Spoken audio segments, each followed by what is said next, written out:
करने की भरपूर कोशिश करेंगे। लखीमपुर की घटना हुई थी, उस दिन भी रोकने की कोशिश की थी। मैं बरेली गया, उसके बाद उनकी अंतिम अरदास पे किसानों के उन परिवारों के बीच जाना चाहता था, वहां भी उन्होंने रोकने की कोशिश की, लेकिन रुका तो नहीं। मेरा काम रुकने का नहीं है। मैं खुले दिल से आपके वादा करता हूं, अगर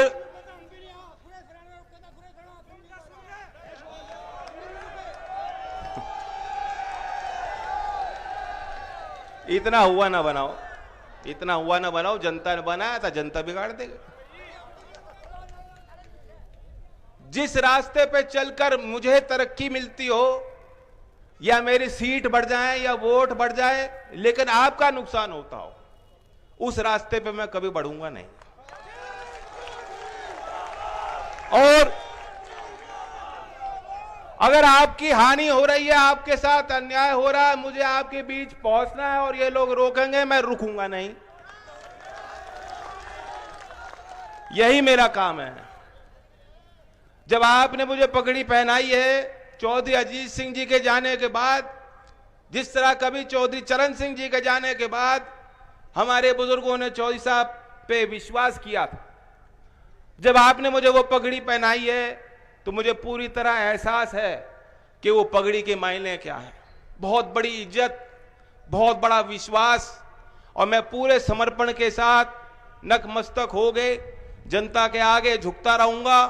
लेकिन जहां आपकी लड़ाई होगी, कभी आगे किसी गैर के आगे झुकने वाले काम नहीं करूंगा।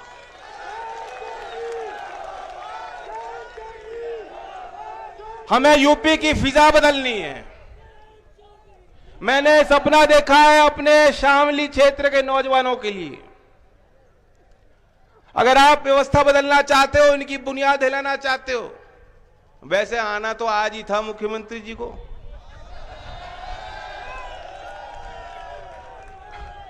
उन्होंने मुनासिब नहीं समझा।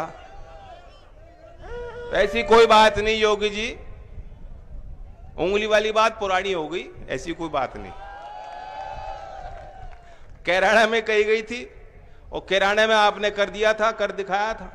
कल जब आएंगे योगी जी, हम तो पूछना चाहते हैं, हम तो बीजेपी के हर नेता से पूछना चाहते हैं, प्रदेश का नौजवान, मैं तो आपको कहता हूं, आप पूछो क्यों नहीं हो रही भर्तियां, कब होंगी भर्तियां, कब मिलेंगी नौकरी। 70 साल नौकरी दूंगा, 70 लाख नौकरी दूंगा 5 साल के अंदर, उन्होंने कहा था, योगी जी ने कहा था। आज पूरे देश को पाट दिया, 4.5 लाख नौकरी दी है। खुद कह रहे हैं कि 4.5 लाख नौकरी दी गई, 70 लाख का वादा किया था। सारी सरकारी उपक्रम कंपनियों को बेचने में जुटे हैं, कहां से नौकरी मिलेंगी। जब सरकारी नौकरी नहीं बचाएंगी, विभाग में भर्ती नहीं हो रही, तो क्या करोगे। आरक्षण लेके क्या करोगे जो नौकरी नहीं निकलेगी। तो इसलिए मैंने नौजवानों को बहुत बड़ा सोच समझकर वादा किया है। क्या वादा है, याद है आपको। बस आपके जुबान पे आ गई बात, जो मेरे दिल की बात। ये बात लोगों को लगता होगा बहुत बड़ी बात, लेकिन आप हिसाब लगा लो, प्रदेश के अगर 5 साल में हम 3% लोगों को भी नौकरी नहीं दे पाए, 3% ही तो है, 5 साल में 3% को भी रोजगार अगर हम लोग नहीं दे पा रहे, सरकारी क्षेत्र में, निजी क्षेत्र में, तो क्या फायदा।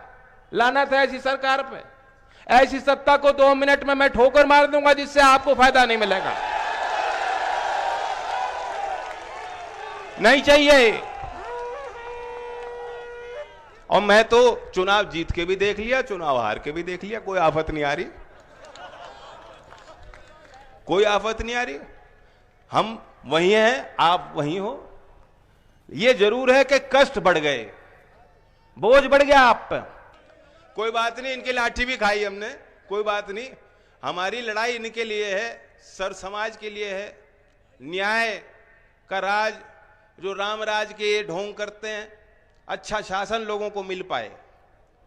ये धर्म को मानते नहीं, धर्म में इबादत नहीं करते, धर्मों का दिखावा करते हैं। लेकिन मैं जानता हूं कि उन विषयों को सत्ता और शासन से दूर रखना चाहिए। चौधरी चरण सिंह जी की यही खूबी और ताकत थी। चौधरी अजीत सिंह जी के जब जब वो जीते हैं, जब जब हमारे विधायक जीते हैं, आप हिसाब ले लो, वो जीत का एक समीकरण था। वो जीत का क्या समीकरण था वो आप जानते हो, मुझे कुछ बोलने की जरूरत नहीं। और आज आपके यहां पगड़ी देखकर, टोपी देखकर, आपको देखकर, मुस्कुराते चेहरों पर मुझे एहसास हो रहा है कि वो जीत का समीकरण आपने दोबारा एक बार बना दिया।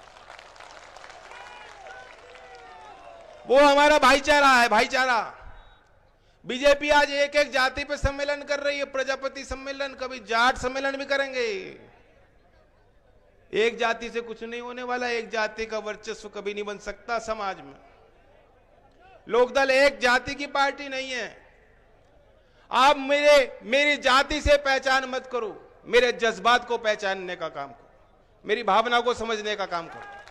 मैं अपने नौजवानों से खास तौर से कहना चाहता हूं। तो फिर हमारे घोषणा पत्र पे भी आप लोगों ने गौर किया होगा। मोटी मोटी बातें तो आपको पता है नौकरी की, और कोई भाई अगर पढ़ना चाहता है तो मैंने ट्विटर पे अपने एक पूरी लिंक दी है, उस पर आप अपने फोन पे ही उस चीज को पढ़ सकते हैं। जो 22 के हमारे 2022 के 22 संकल्प हैं और पूरा मैनिफेस्टो हिंदी में और इंग्लिश में, आप चाहते हैं तो फोन पे ही आप डाउनलोड करके पढ़ सकते हैं। आप उसको छपवा भी सकते हैं, गाँव में उसको बंटवा सकते हैं, बैठक में बैठ के लोगों को बता सकते हैं। ये प्रचार का अहम हिस्सा है। और हमने शायद देश में जितने चुनाव हुए, आप विश्लेषण कर लेना, आज तक किसी भी पार्टी ने चुनाव के 4 महीने पहले घोषणा पत्र जारी नहीं किया। यह हमारी ताकत बनेगी। जब तक चुनाव आ जाएगा सबको पता लग जाएगा हम क्या करने जा रहे हैं, और आप औरों से भी मांग सकते हो। और मैं तो मानता हूं कि अगर हमने घोषणा पत्र में जैसा हमने कहा है, हो सकता है इससे ज्यादा कुछ मिल जाए। हमने कहा है कि किसानों का पुराना बिल, किसान और बुनकर का पुराना बिल माफ करेंगे और अगली दर हाफ करेंगे। हो सकता है योगी जी कल आ रहे हैं, हो सकता है कल वैट पे कुछ छूट और दे दें, हो सकता है बिजली की कोई बात कर दें। मुझे ज्यादा विश्वास तो नहीं है, वो तो औरंगजेब को गाली देकर चले जाएंगे। वो कैराना पलायन पे कहेंगे, लिखवा लो मुझसे, उसके अलावा कुछ नहीं कहने के। गन्ने पे कुछ नहीं कहेंगे, वो कहेंगे हमने गन्ने पे इतना जो है पैदावार करा दिया। कभी खेत में तो गए नहीं वो तो बछड़ों के बीच घूमते हैं, खेत में तो गए नहीं।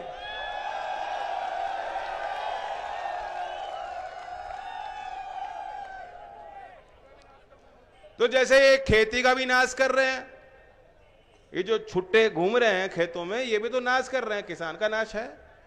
और ये सत्ता में बैठे हैं तो ये भी आपका नाश कर रहे हैं। तो छुटकारा लो, इनका इलाज करो।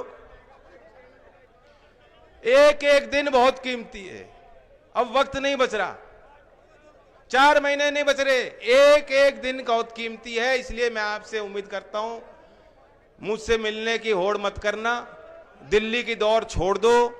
कोई टिकटार्थी अगर टिकट चाहता है हासिल करना, दिल्ली आना बंद करे, गांव में जाए, क्षेत्र में जाए, किसानों में जाए।